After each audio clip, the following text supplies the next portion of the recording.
Buenos días, profesor Hugo Sandoval Ortiz. Soy el alumno Juan Carlos Pérez Canela, de la licenciatura en Derecho. Me correspondió con usted llevar la materia de juicio de amparo.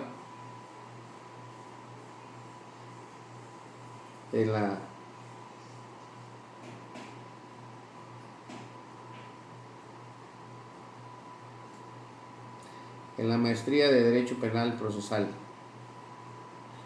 De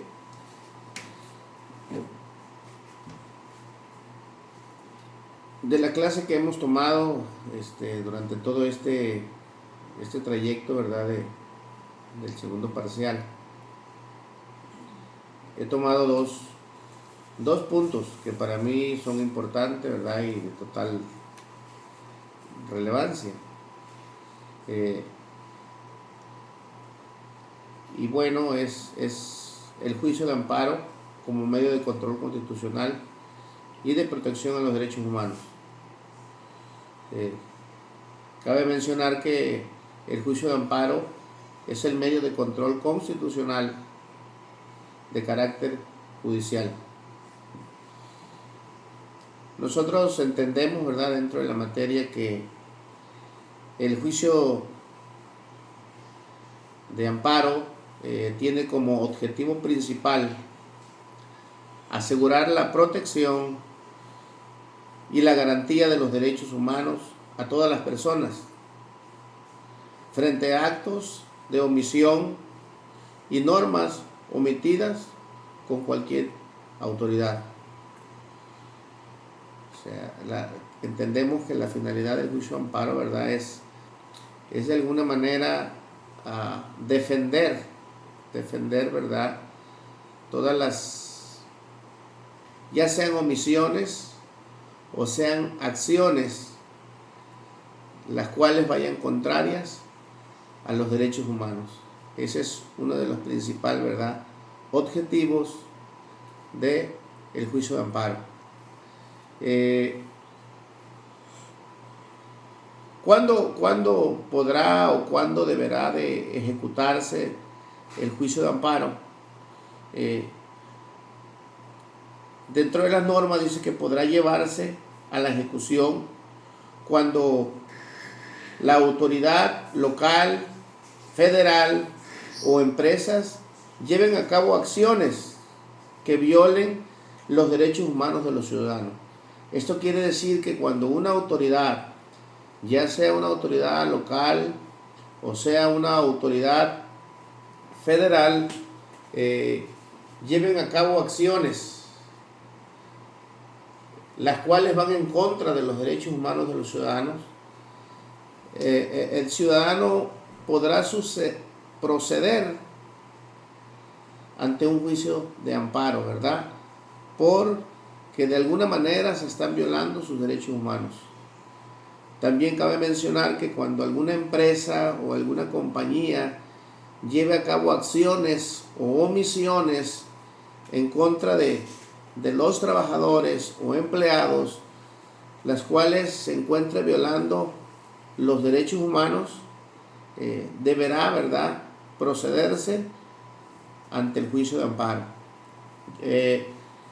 También cabe mencionar que dentro del juicio de amparo hay dos tipos de amparo.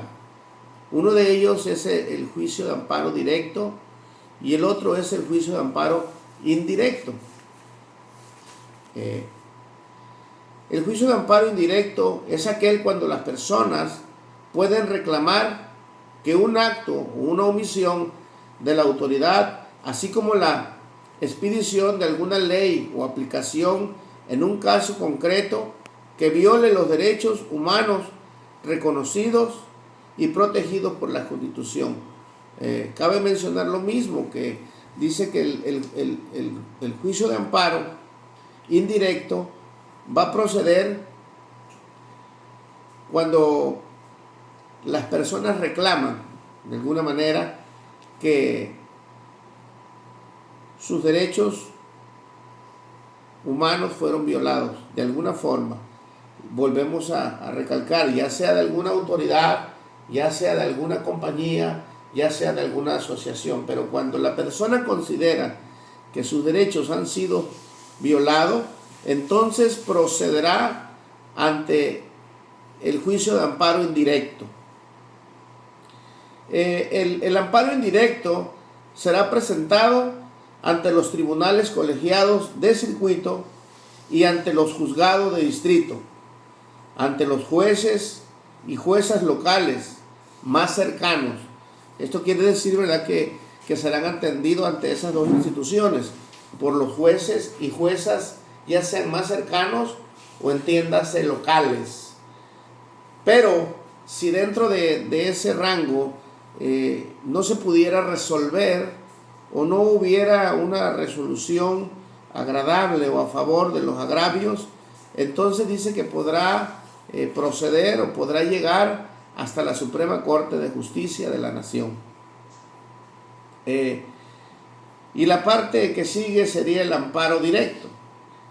El juicio de amparo directo es aquel que sirve para combatir todas aquellas sentencias y decisiones judiciales y administrativas que ponen fin a un juicio, es decir, que ya no pueden ser conocidas por alguna instancia o autoridad superior de carácter local. Los juicios directos serán atendidos directamente por los tribunales colegiados de circuito. Esa es la otra fase de lo que se denomina las dos partes de los amparos, el indirecto y amparo directo. Las partes que vamos a ver, cuáles son las partes que componen, ¿verdad?, el amparo indirecto o el amparo directo. Y una de las partes es la parte quejosa, ¿sí? La parte quejosa, entiéndase que es aquella persona que recibió algún agravio o aquella persona a la cual le fueron violados sus derechos humanos. Esa es la parte principal, se podría decir, que se le denomina la parte quejosa. Como segundo lugar, otra de las partes son las autoridades corresponsables.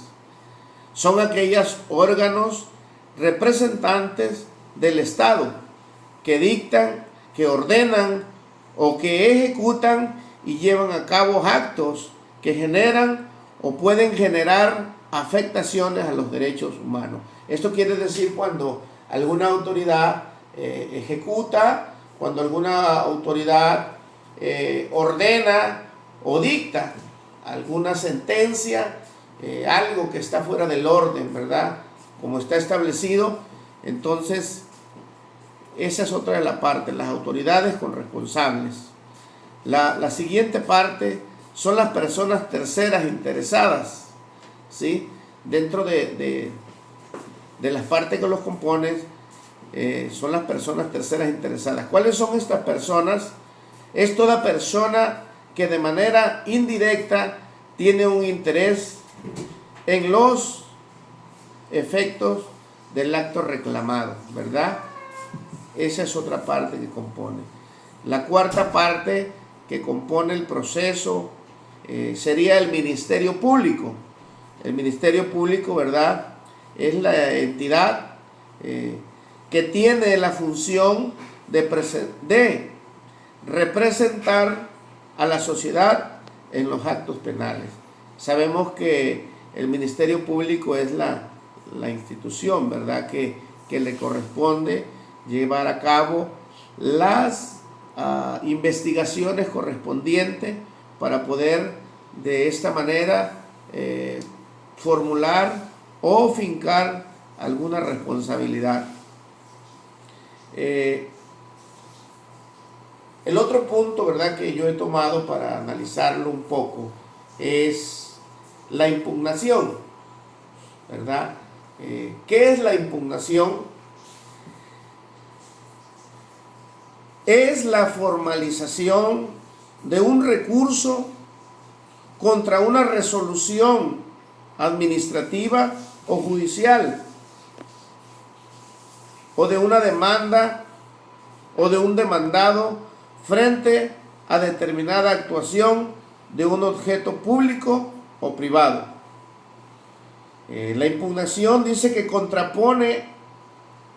es contraponerse a algo relativo mediante argumentos razonables. En palabras más entendibles o comprendibles, la impugnación es el no aceptar un edicto, el solicitar la anulación de una decisión por juzgar, o cuando algún acto nos parece injusto, cuando algún acto nos parece ilegal, cuando algún acto nos parece que no va de acuerdo al razonamiento correcto. Es ahí cuando existe la impugnación de solicitar que eso que se llevó a cabo de alguna manera sea nulificado, que de alguna manera sea rechazado por no cumplir con las características que debe de cumplir, ¿verdad? De la misma manera violando con ello los derechos humanos y las garantías individuales de las personas. Esos son, profesor, los dos puntos que bueno, tuve a bien, ¿verdad?, compartir. Profesor Hugo Sandoval Ortiz, fue no habiendo más sobre el tema, ¿verdad?, apegándome a los parámetros que se establecieron.